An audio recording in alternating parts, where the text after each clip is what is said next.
Oh, no, you're fine. I don't want to be in your guys' bed.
Harris, good afternoon to you. The White House response and the Trump campaign response really has been to mock the Democratic National Convention as well to poke fun at Joe Biden's stay-at-home policy. The press secretary, Kayleigh McEnany, on her non-official Twitter account, tweeting last night, quote, for the first 2 days of the Democratic National Convention, President Donald Trump has traveled to 4 states, 6,596 miles. Sleepy Joe Biden has traversed an undisclosed number of steps through his basement. We're wondering if Joe got 6,596 steps in today. Kellyanne Conway, the White House counselor this morning, zeroing in on the 60-second address by Alexandria Ocasio-Cortez. Listen here.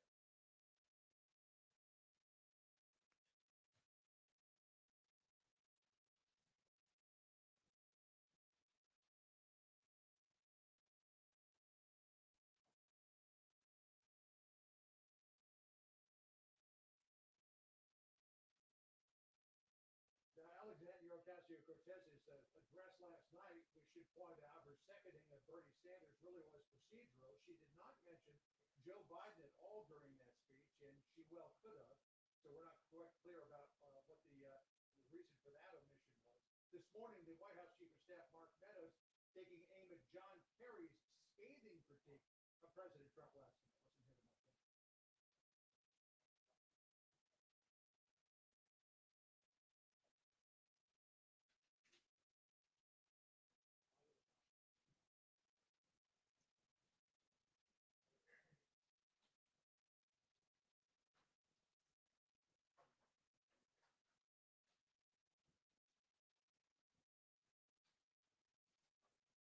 The president with no campaign events today, though he's got a big one tomorrow. He's got a campaign event just outside of Joe Biden's hometown of Scranton, Pennsylvania.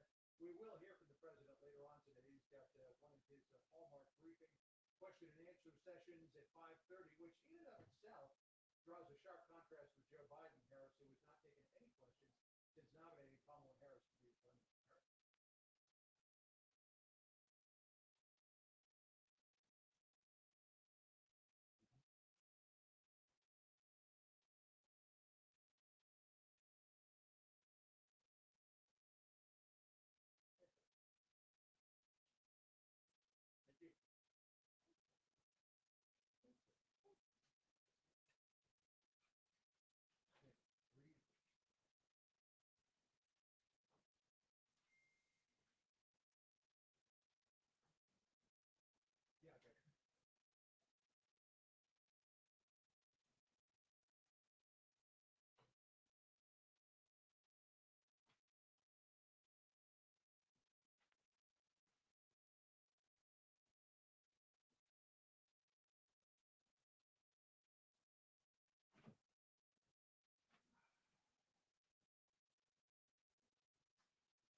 Hello, everyone.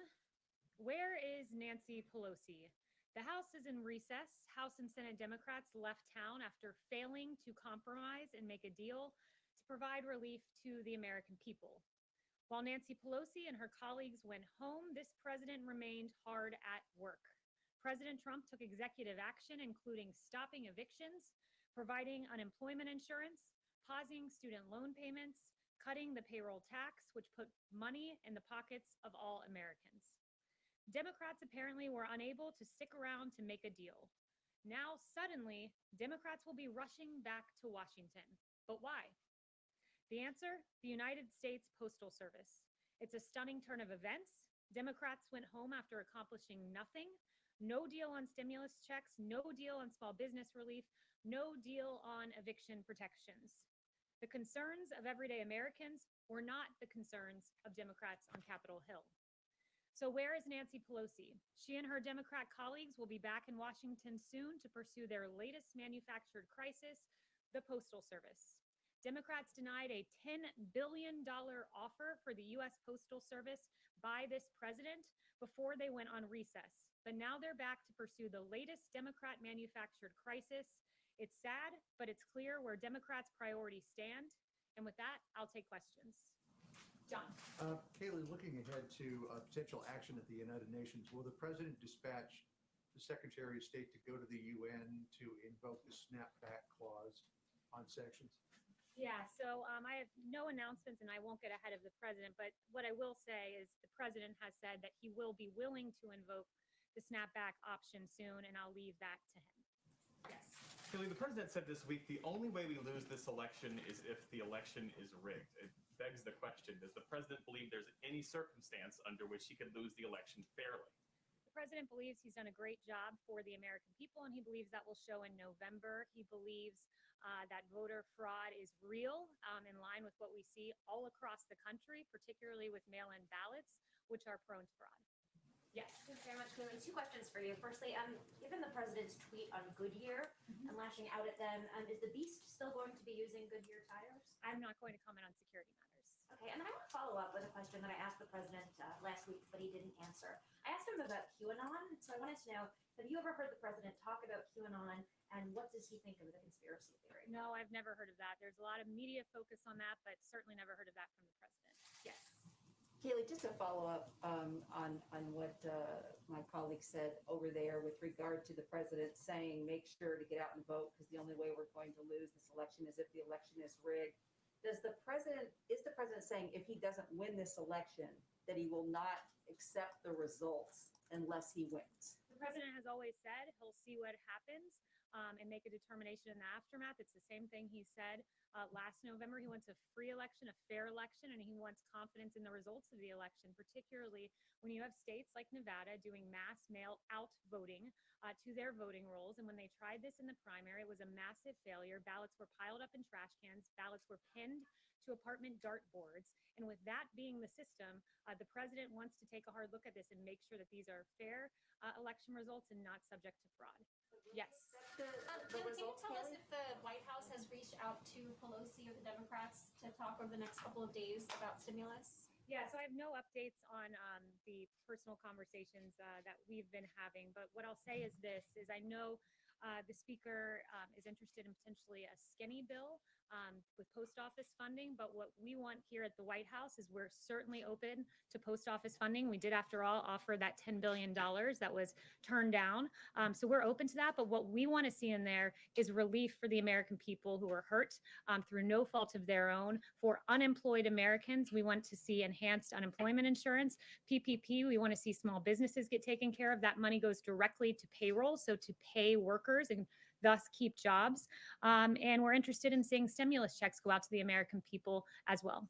On the post office, are you able to share if the White House is open to the $25 billion that the Democrats are proposing, or is $10 billion the cap? No, we don't have a cap. We're certainly open to looking at the $25 billion, but we want included in there relief for the American people that thus far Speaker Pelosi has been entirely uninterested in, as this president has taken unilateral action to protect Americans subject to eviction, to protect Americans who are unemployed, to protect Americans via a tax cut through payroll deferral. So this president's taken action. Still, we're waiting on a reckless Speaker Pelosi to get back and do her job. Yes. Just to follow up on that, and then I have another question. Are there other things that the president could do in the realm of the executive action to address this problem with the Postal Service to ensure that they've got sufficient funding? Is there anything that he could do to sort of fill the gap? So the post office does have sufficient funding through 2021, and they do currently have cash on hand. They've been given that $10 billion line of credit through the CARES Act. So that's important to note. And look, we're looking at the post office funding to do with Speaker Pelosi, but that must also include money for our hardworking Americans as well. And the president, just to underscore this, mentioned yesterday that he wants to protect postal workers. These are great, hardworking Americans, and he wants to make the post office solvent and to protect those post office jobs. And he mentioned Amazon needing to raise the price of packages for Amazon as a way to help the solvency with the post office. Just follow up. So, with the recent agreement between Israel and the United Arab Emirates, there is great interest on the part of the Emiratis to purchase F-35.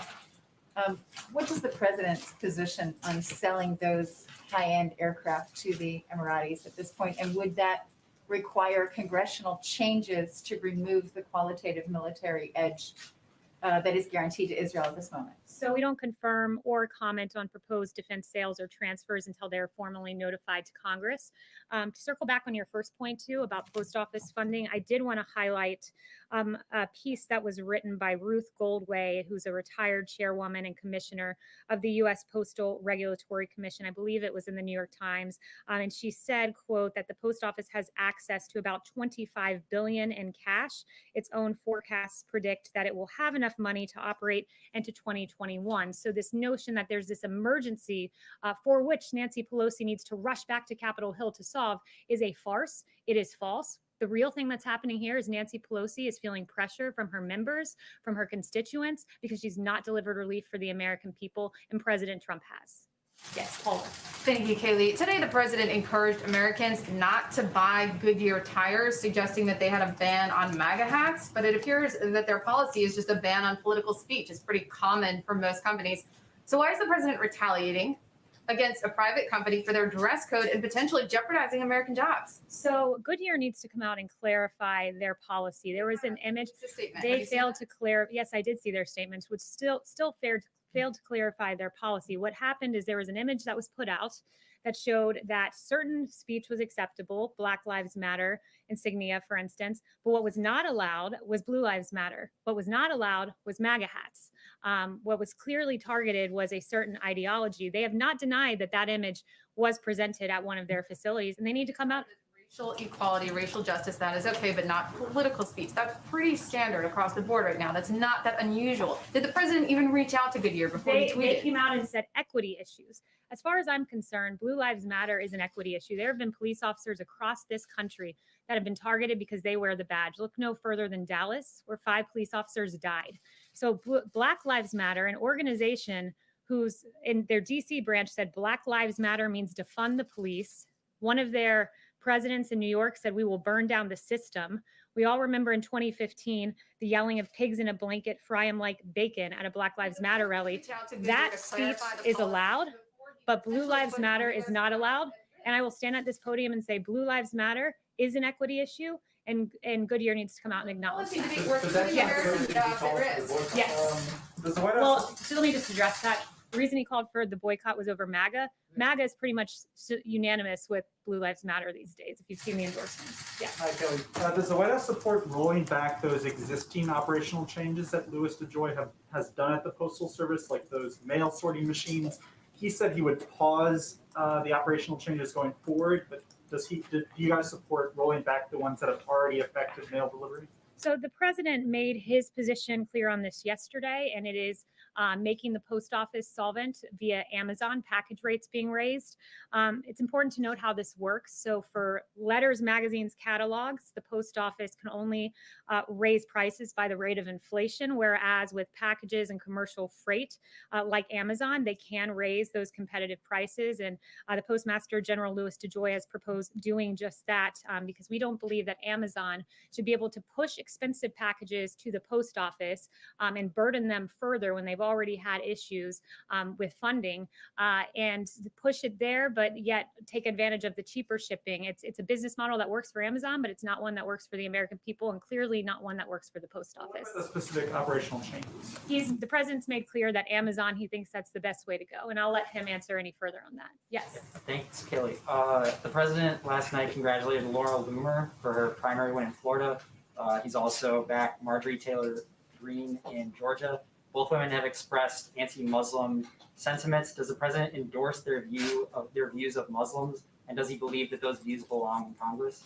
Well, the president routinely congratulates people who officially get the Republican nomination for Congress. So he does that as a matter of course. He hasn't done a deep dive into the statements by these two particular women. I don't know if he's even seen that, but he supports the Muslim community. He supports the community of faith more broadly in this country. Yes. Thank you, Katie. The president said that cost has been a consideration in selecting the White House as the location for his acceptance speech on next week.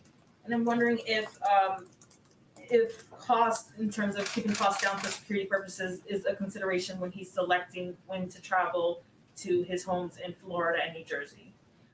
Look, the president made clear that he wants to look at cost with regard to the convention. He always tries to, but the president is entitled at times to leave the White House, and he's done that just like every past president has. Yes. Thank you, Kayleigh. Can you confirm that the U.S.-China trade deal phase 1 talks with Ambassador Lighthizer are still on track? And if so, do you have a date for those? Yeah, so the trade representatives do speak, and the president has expressed his displeasure with China with regard to COVID and the pandemic. I don't have a date for any official talks, but it is safe to say, should they continue, it would be between the trade representatives. Yes. Yes. Yeah, back to Goodyear for a second. Set the issue of the beast aside. When the president says, don't buy Goodyear tires, get better tires for far less, is he imploring that to his supporters? Or is that the official policy of the U.S. federal government that the president is directing, saying, do not buy Goodyear tires going forward? The president was talking to his supporters when he tweeted that in particular. And look, this president will never apologize for standing with law enforcement.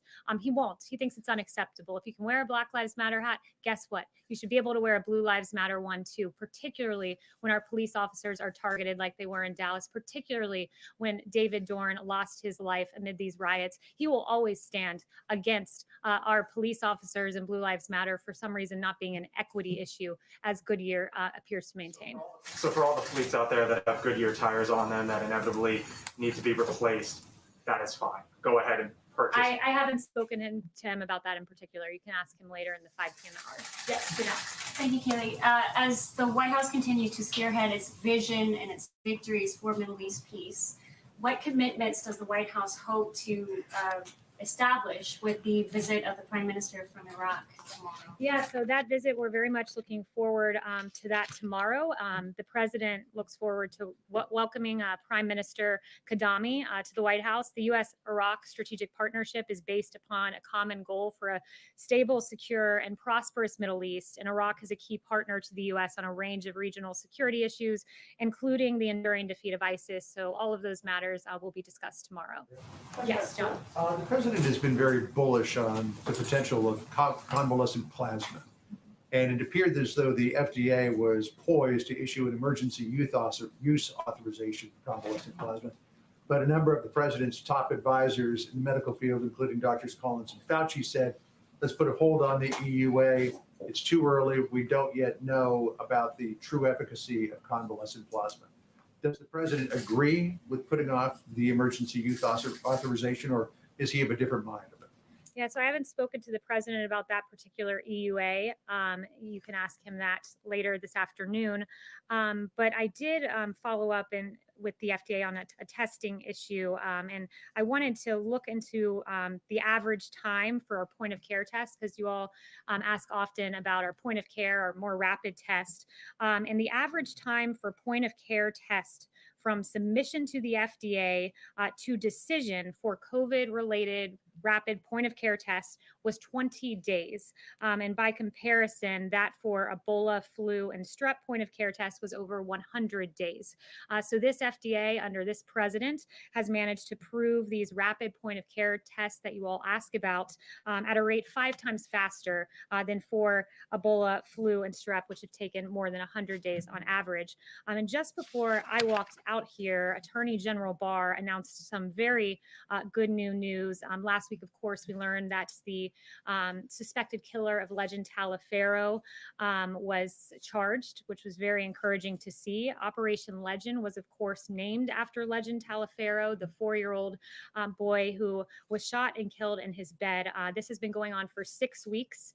There have been 1,000 federal agents from FBI, DEA, ATF, and U.S. Marshals working side by side with state and local authorities. Operation Legend is a very good example of cooperation in action, which is a sharp contrast to those who merely express empty sentiments or worse, hold blatant disregard for the unacceptable violence in our cities, of which many children have fallen victim to. The president cares. The president wants law and order restored. He wants peace in our streets. So this president took action. And today, the attorney general can announce under the leadership of this president that federal agents have made over 1,000 arrests as part of Operation Legend.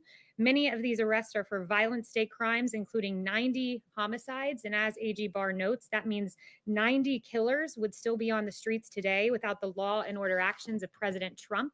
And as the mother of Legend Taliaferro said, she said, quote, "My one and only child who fought through open heart surgery at 4 months is gone due to senseless gun violence. Children are supposed to be our future, and our 4-year-old son did not even make it to kindergarten. I stand here today as a mother fighting against violence for my son, Legend Taliaferro. My family and I support Operation Legend, and we strongly want our communities and everyone else behind us." Today, Legend Taliaferro was once again honored by the actions of Operation Legend, and we can thank President Trump and the work of Attorney General Barr for that great news. Thank you all very much. The president will be back here in the 5 p.m. hour. Will the president do something about bounties on American soldiers?